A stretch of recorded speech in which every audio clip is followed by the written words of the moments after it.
کہہ رہے تھے کہ نواز شریف صاحب جب مودی سرکار کی حلف برداری کی تقریب میں گئے تھے تو ایک عدم اعتماد کی فضا قائم ہوئی تھی، مس ٹرسٹ کا، اور بظاہر ان کا اشارہ پاکستان کے اندر ایک مس ٹرسٹ کی فضا کی طرف تھا.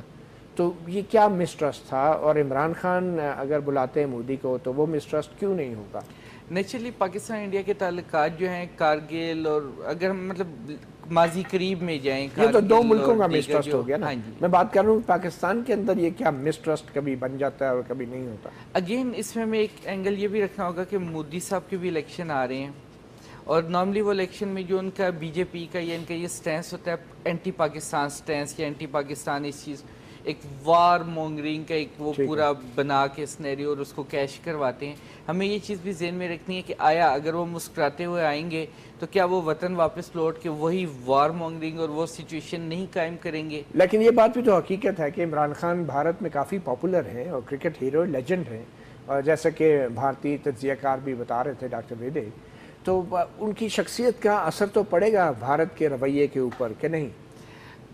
بھارت میں پاپولر ہونا ایک سیپریٹ چیز ہے، اور جو پالیسیز ہوتی ہے گورنمنٹ کی وہ ایک تھوڑی سی علیحدہ چیز ہے.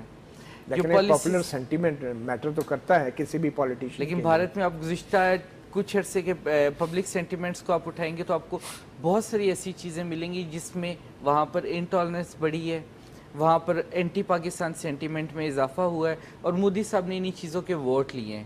اگر وہ عمران خان کی پاپولیرٹی سے متاثر ہو کے دوستی کا ہاتھ بڑھا بھی دیتے ہیں تو وہ اپنے ووٹرز کو کیسے سیٹسفائی کر سکیں گے، اپنے عوام کو کیسے سیٹسفائی کر سکیں گے؟ یہ ایک بڑا اہم سوال ہے.